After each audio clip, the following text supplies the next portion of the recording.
No he visto un desprecio tan flagrante por el principio de no interferencia como en el caso de Georgia o Ucrania. ¿Puedes imaginar a un político ruso yendo a Estonia y hablando sobre que Estonia se una a Rusia, no a la OTAN y así sucesivamente? No puedo imaginarlo. Pero si viene de Occidente, es con buenas intenciones, para promover la democracia. Como dijo el presidente de Estonia, los georgianos tienen el derecho completo de elegir un futuro europeo, pero no cualquier otro futuro, solo un futuro europeo.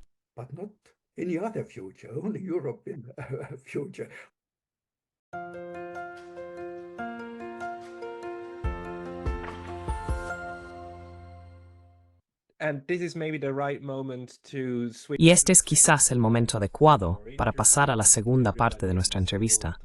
Y todavía estoy hablando con Rein Müllerson, el profesor Rein Müllerson, quien solía ser profesor emérito en la Universidad de Tallinn, hasta que la universidad canceló su estatus por participar en una conferencia en Rusia. El profesor Müllerson escribió, como dijo en la primera parte de la entrevista, muchos artículos y análisis sobre Rusia y Ucrania, pero también sobre el desarrollo del derecho internacional y el sistema internacional.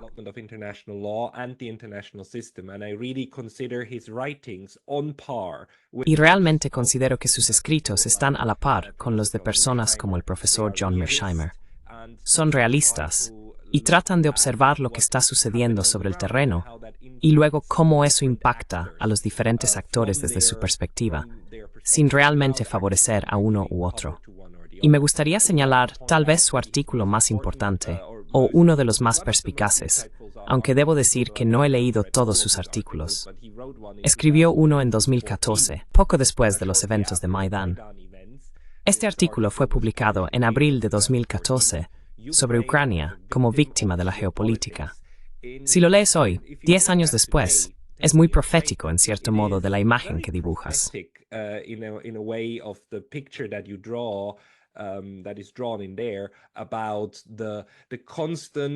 Eso está relacionado con la constante escalada entre Rusia y Ucrania, pero cómo esta escalada también es alimentada por las experiencias de Moscú, de Rusia, sobre lo que hizo la OTAN, especialmente en 1999 con los bombardeos de Yugoslavia y luego la forma en que Kosovo se separó de Yugoslavia y Serbia. Y profesor Müllerson, su análisis, como dijo en la primera parte, es que ninguna de las partes, ni la OTAN ni Rusia, es inocente de transgresiones del derecho internacional. ¿Podría expandir un poco sobre eso? Quiero decir, ¿quién transgredió el derecho internacional en el intercambio entre estos dos actores?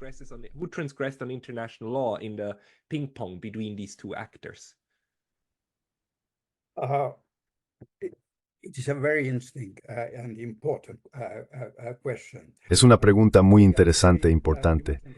Primero, tal vez diré que mencionaste el artículo que se publicó en 2014 en una de las revistas de Oxford University Press.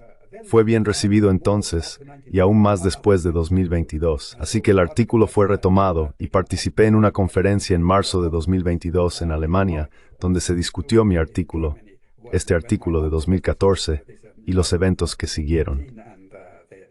La invasión rusa ya había comenzado. Quizás primero sobre este artículo, esto es interesante y probablemente caracteriza también mis escritos. Se publicó, como mencionaste, en primavera, pero en enero de 2015 estuve en México. Fui invitado por la universidad y di una conferencia allí.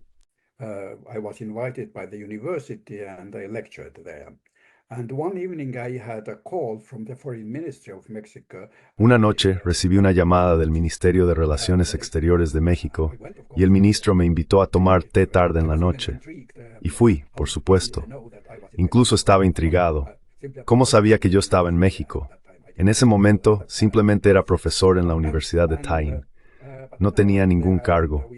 Pero cuando llegué allí, tuvimos una conversación y luego le pregunté y me dijo que uno de sus asistentes o asesores, un abogado, había leído este artículo. Este era José Antonio Mao. Más tarde incluso fue candidato presidencial. Y uno de sus asistentes, un abogado, había recomendado este artículo.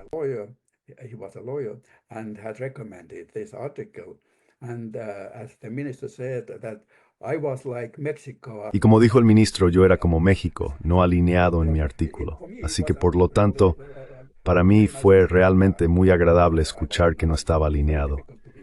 Es muy difícil no estar alineado, ciertamente prácticamente imposible no estar alineado en Estonia. Tal vez sea más fácil en otras partes de Europa Occidental, pongámoslo de esa manera. Ahora, sobre el derecho internacional. He escrito sobre ello, he pensado mucho al respecto, y más tarde encontré estas fuentes históricas que en el derecho internacional tiene que haber algo que sea comparable a las leyes o sistemas legales nacionales, en, digamos, al menos democracias, que es la separación de poderes.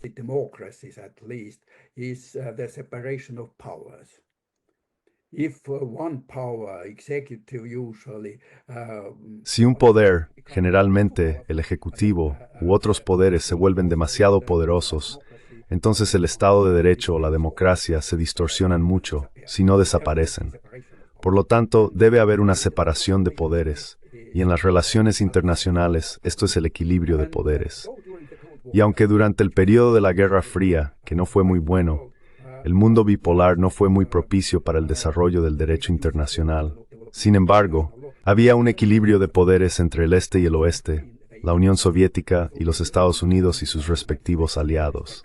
Y su famoso compatriota, Emer de Vattel, ya escribió, probablemente fue no recuerdo exactamente cuándo fue escrito. Es famoso.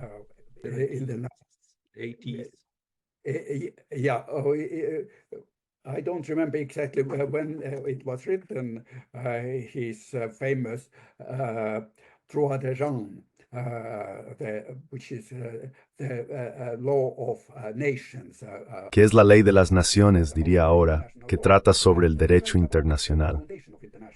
Y él escribió sobre la fundación del derecho internacional. ¿Cuál es la fundación del derecho internacional? Es el famoso equilibrio de poderes, escribió allí.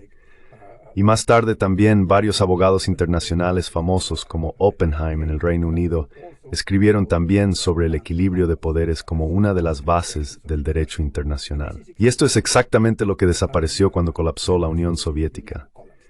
Y hay una frase famosa pronunciada por el presidente Putin que se abusa y, en mi opinión, se cita incorrectamente. Aunque Putin no ha intentado, que yo sepa, explicarla, dijo famosamente que la mayor tragedia geopolítica del siglo XXI fue la desaparición de la Unión Soviética.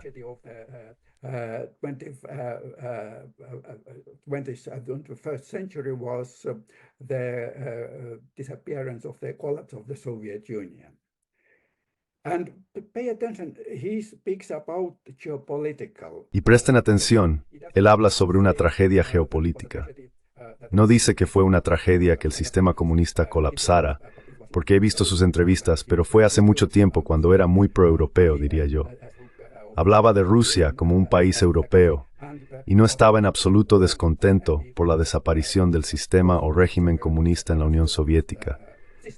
Era geopolítico, pero tal vez tenía en mente que muchos rusos étnicos vivían en las antiguas repúblicas soviéticas, incluyendo Estonia, Letonia, Kazajistán, y así sucesivamente, y se quedaron en estos países extranjeros, y a menudo ni siquiera adquirieron la ciudadanía de estos países.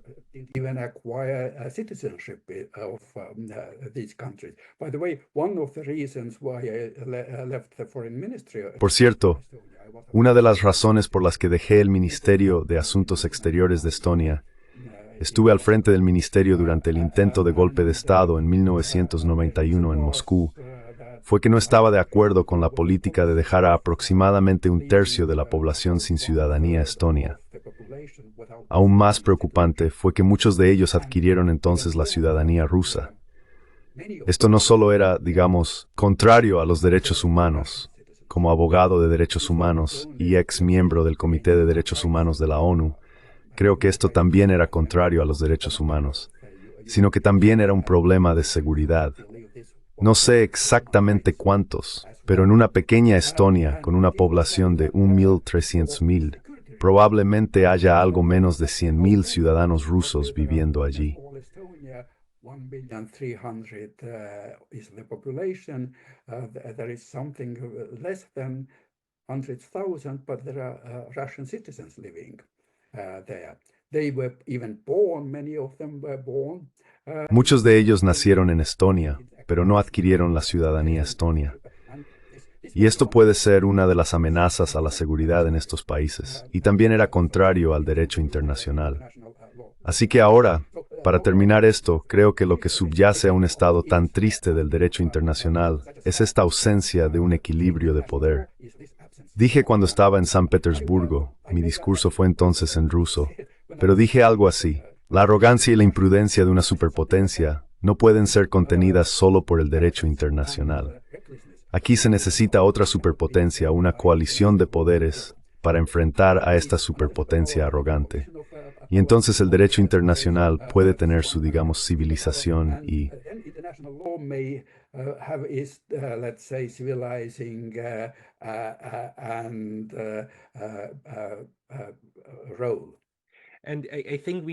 el papel. Y creo que necesitamos explicar esto para las personas que no han estudiado derecho internacional, pero tal vez ayude a tener en mente algo que el profesor Stephen Neff de la Universidad de Edimburgo dijo una vez, que es que estudiar derecho internacional significa estudiar cómo el orden surge de un sistema de caos, cómo el caos produce orden. Porque, como la gente podría pensar, es contraintuitivo que se necesiten varias grandes potencias para tener derecho internacional, cuando usualmente se piensa que las grandes potencias simplemente hacen lo que quieren. Pero ese no es el punto.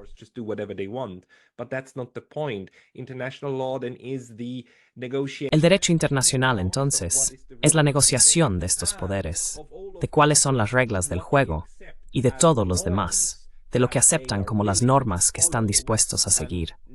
Con el tiempo, eso se convierte en un corpus de reglas comúnmente aceptadas como derecho consuetudinario del derecho internacional, y lo que se puede usar en la jurisprudencia para acudir a los tribunales o cortes de arbitraje.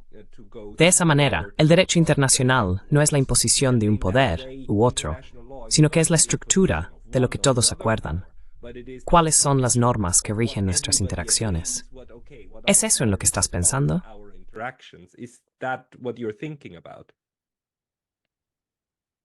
Mostly, yes, what everybody agrees upon. principalmente sí. Lo que todos están de acuerdo probablemente no es exactamente así. Siempre ha sido que algunos estados tienen una mayor influencia en el desarrollo del derecho internacional. Siempre ha sido así. Por lo tanto, creo que este, digamos, equilibrio de poder que fue roto existía desde la Paz de Westfalia, tal vez, que puso fin a la Guerra de los 30 años en Europa cuando surgió esta idea. Y cuando, por ejemplo, fue roto por Napoleón y Francia, no había equilibrio en absoluto. Luego surgió una especie de sistema imperial y también un derecho imperial. Y en 1815, durante el Congreso de Viena, se escribió en los documentos de Viena no solo que el factor de equilibrio existe, sino que debería ser un fundamento de la paz. Exists, but it should be as a foundation of peace, not of law so much. The politicians don't care so much about. No tanto de la ley. A los políticos no les importa tanto la ley, pero a veces les importa la paz, especialmente después de largas guerras. Y esta es la situación. Ahora, lo que surgió, digamos, incluso la terminología cambió cuando la Unión Soviética dejó de existir en la década de 1990. En lugar de derecho internacional, en Occidente se hablaba mucho de un orden internacional basado en reglas. Así que era diferente del derecho internacional, porque ya sabes, es interesante que el derecho internacional consiste en diferentes principios que pueden, digamos, incluso mostrar caminos en dos direcciones diversas. Y en 1965, un famoso abogado internacional estadounidense, Wolfgang Friedman, de la Universidad de Columbia,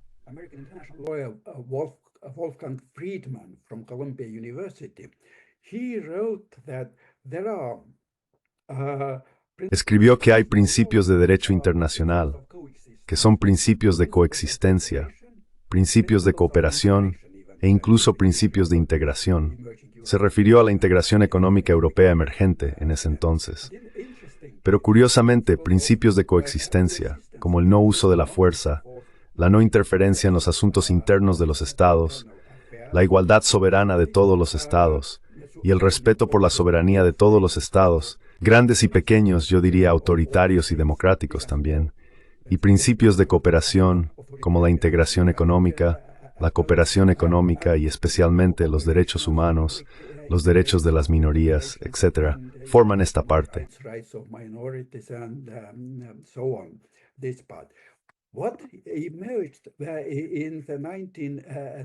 Lo que surgió en la década de 1990 es que esta primera parte fue considerada, tal vez genuinamente por muchos, incluidos abogados, como poco importante.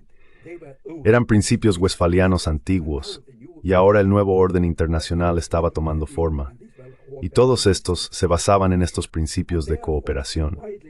Por lo tanto, el llamado derecho a la intervención humanitaria y la interferencia en los asuntos internos de los estados se consideraba obsoleto. Es un poco gracioso ahora ver que los estadounidenses o el occidente se quejan de que Rusia o China interfieren en los asuntos internos de los estados democráticos. Pero ellos lo han hecho flagrantemente todo el tiempo. Recuerdo en 1967, De Gaulle, el presidente de Francia, estaba en Montreal. De Gaulle, the president of France, was in Montreal. He made a speech, got carried away. Hizo un discurso y se dejó llevar porque fue tan cálidamente recibido por los quebequenses que gritó al final de su discurso, «Vive le Québec libre». Las relaciones entre Canadá y Francia fueron bastante frías durante varios años mientras De Gaulle aún era presidente. Se consideró una flagrante interferencia en los asuntos internos de Canadá. Viste en Ucrania, en Maidán, como Victoria Nuland habló con Jeffrey Pyatt, el embajador de Estados Unidos en Ucrania, y decidieron la composición del gobierno de Ucrania. John McCain participó en la reunión en Maidán. Y por cierto, para mencionar en Georgia, en la República en el Cáucaso, el ministro de Asuntos Exteriores de Estonia participó en una manifestación contra el gobierno.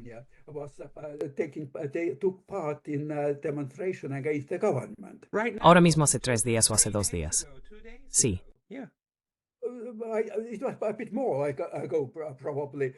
Un poco más, probablemente antes de las elecciones. Ocurrió de nuevo en las protestas hace solo unos días, como los parlamentarios europeos en Georgia.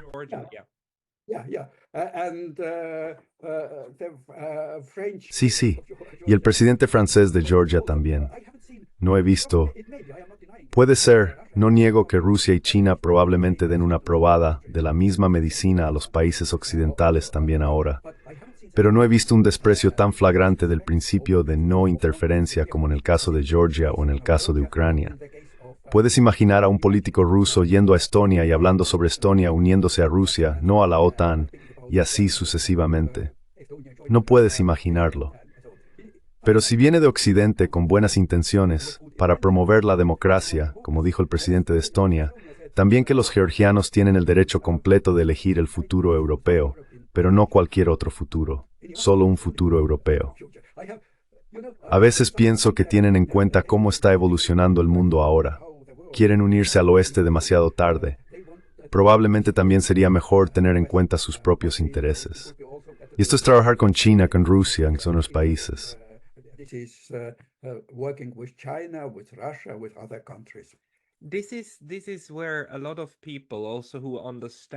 Aquí es donde muchas personas que entienden que estamos viviendo tiempos problemáticos acusan a Occidente de tener un doble rasero y dicen, está bien, dices que hay un conjunto de reglas, pero el conjunto de reglas que pareces apoyar solo cuenta en ciertos momentos. Parece ser aplicable solo en ciertos momentos y en otros no.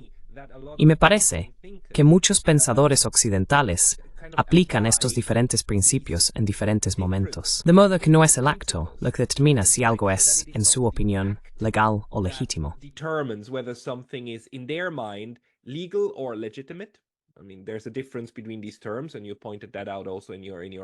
Quiero decir, hay una diferencia entre estos términos, y tú también lo señalaste en tu artículo. Sea lo que sea, no es el acto lo que determina la legitimidad de algo bajo el orden internacional, basado en reglas. Es la intención detrás de ello. Así que cuando hacemos algo, está bien, porque lo hacemos por el bien de la humanidad. Cuando Rusia o China hacen exactamente lo mismo, entonces es una ruptura del orden internacional, basado en reglas, porque lo hacen con las intenciones equivocadas.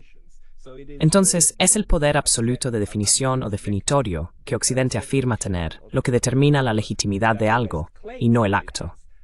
Ese es el problema. The rightfulness of something and not the act. Is that the problem? Yeah, but this has been for a long time. Sí, pero esto ha sido durante mucho tiempo al menos una de las tendencias en el pensamiento legal occidental, especialmente en el pensamiento legal estadounidense. Se llama el enfoque orientado a políticas del derecho internacional, lo que significa que debes tener en cuenta los propósitos y fines de tus acciones. No, digamos, lo que dicen exactamente las reglas, sino lo que hay detrás de ellas, hacia dónde va la aplicación de las reglas. Pero en ese caso, por supuesto, se puede interpretar que si promueve la democracia y los derechos humanos, entonces tal interpretación de los principios del derecho internacional está justificada. Yo diría que el derecho internacional no es tan preciso como la mayoría de los sistemas legales nacionales.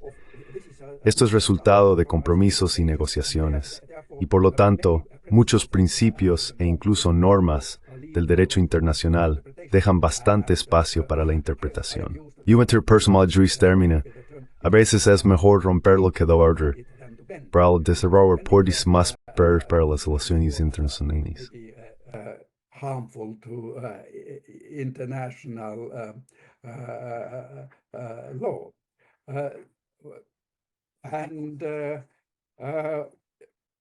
If I may say, for example, most of the Puedo decir, por ejemplo, que la mayoría de las violaciones del derecho internacional, a partir de la década de 1990, han sido intentos de hacer cosas buenas, de mejorar el mundo y promover la democracia y los derechos humanos.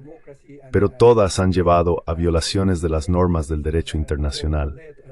Si tomamos, también mencionaste Kosovo en 1999, la OTAN usó la fuerza militar contra Serbia. Fue una clara violación del derecho internacional. Y aquí surge esta tal vez famosa distinción entre legitimidad y legalidad. Se estableció una comisión que estaba compuesta principalmente por abogados internacionales occidentales, e incluso entonces encontraron que era ilegal.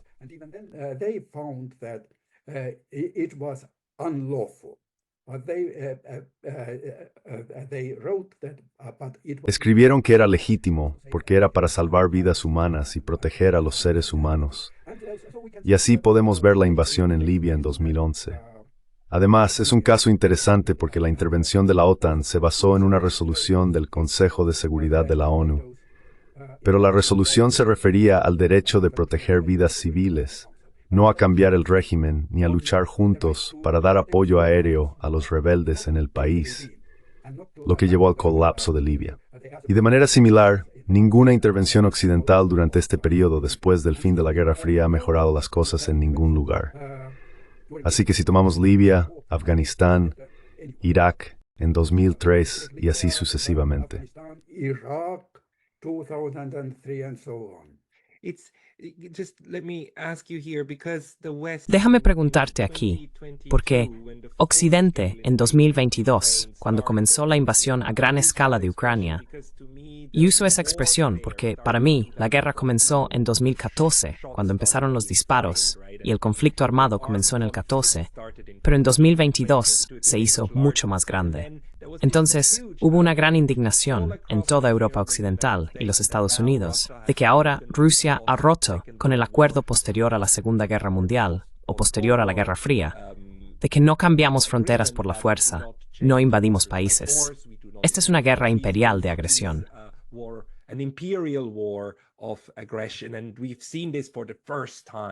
Y hemos visto esto por primera vez desde la Segunda Guerra Mundial.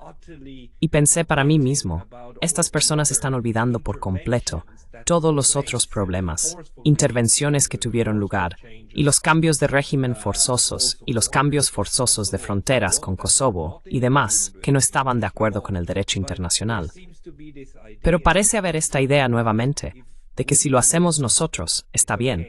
Es una intervención, no es una guerra, o tal vez incluso es mantenimiento de la paz. Pero si alguien más lo hace, entonces es una infracción flagrante de las normas. Y así, el crimen de Rusia no es tanto lo que hizo, sino que lo hizo. Oh, well said. Yeah, I Bien dicho. certainly. Ciertamente hablar de la invasión rusa de Ucrania en 2022 como una agresión brutal y no provocada realmente me entristece mucho por todo el derecho internacional y lo que he hecho. Dediqué toda mi vida profesional. Porque, ¿qué es no provocado? ¿Qué agresión provocada es una agresión lícita? ¿Ha habido algún bombardeo no brutal, gentil, de Serbia? Hubo menos bajas, por supuesto, pero imagina si China y Rusia hubieran apoyado a Serbia como Occidente está apoyando a Ucrania. Ahora, el conflicto probablemente habría tomado la misma magnitud que el conflicto en Ucrania, porque era esta única superpotencia con sus aliados bombardeando un país pequeño. Por lo tanto, se puede decir que no fue tan brutal porque no había botas en el terreno. There were no boots on the ground.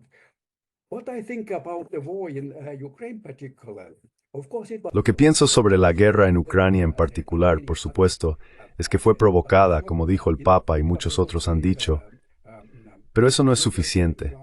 Fue provocada por la expansión de la OTAN, en primer lugar, y luego la OTAN llegando a, especialmente después de 2014, la OTAN llegando a Ucrania, no Ucrania entrando en la OTAN, sino la OTAN llegando a Ucrania.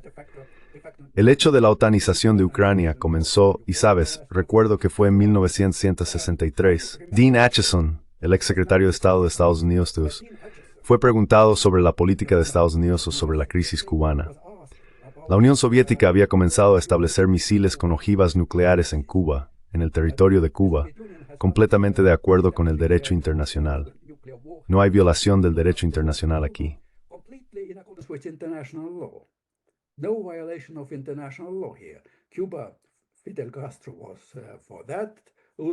Cuba, Fidel Castro estaba a favor de eso, de todo corazón, y la Unión Soviética estuvo de acuerdo. ¿Y qué?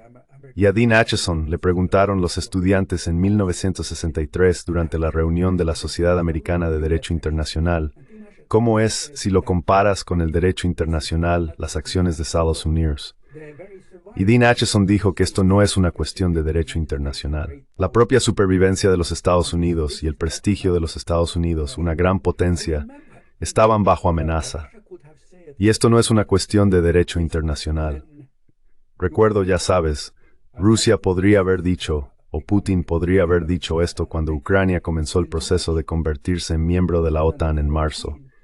En 2014, Putin pronunció un discurso que es bastante famoso.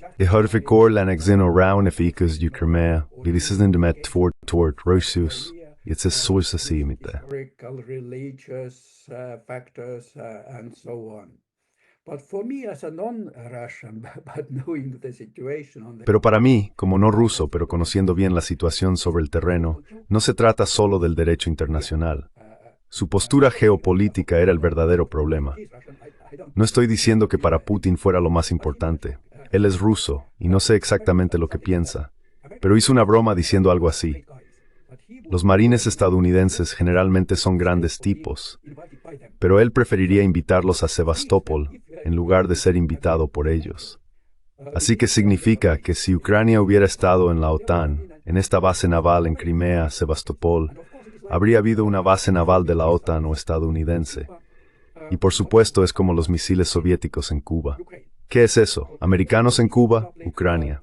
Esta es probablemente una explicación política de la respuesta rusa. explanation of the Russian response. Yes, and this is, I think, this today at least. Sí, y creo que hoy, al menos en la Escuela Realista de las Relaciones Internacionales, esto se entiende bastante bien. Incluso en Occidente, si escuchamos a personas como el señor Mearsheimer y el profesor Sachs, entre otros. Pero solo nos quedan 2 minutos. En general, creo que el derecho internacional no está en absoluto llegando a su fin. De hecho, la nueva multipolaridad lo fortalecerá nuevamente. ¿Estás de acuerdo con eso? Y en 2 minutos, ¿puedes darnos tu veredicto final sobre la situación actual del derecho internacional? Final verdict of where international law stands today. Today, its status is not Hoy, su estado no es nada brillante. Sí, el nuevo orden mundial es más bien desorden, pero del desorden surge la esperanza, un nuevo orden. Y luego, por supuesto, en un mundo multipolar, el derecho internacional tendrá su lugar. Terminaría con una cita de Louis Henkin, a quien conocí personalmente muy bien. Probablemente falleció hace ya una década, de la Universidad de Columbia. Escribió que la mayoría de los estados observan la mayoría de las normas del derecho internacional la mayor parte del tiempo, y creo que ciertamente tenía razón. Escribió esto al final de la Guerra Fría. No estoy tan seguro de que esto sea correcto hoy, pero tal vez lo sea. El problema es que algunos estados violan algunas de las normas más importantes del derecho internacional demasiadas veces y lo descuidan.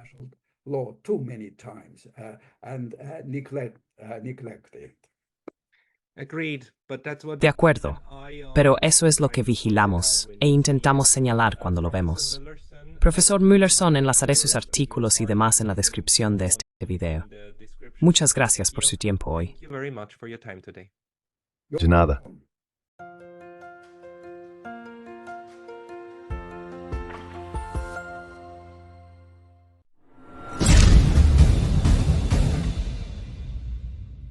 Si valoras nuestras traducciones, por favor considera apoyarnos en Patreon. El enlace está en la descripción. Muchas gracias.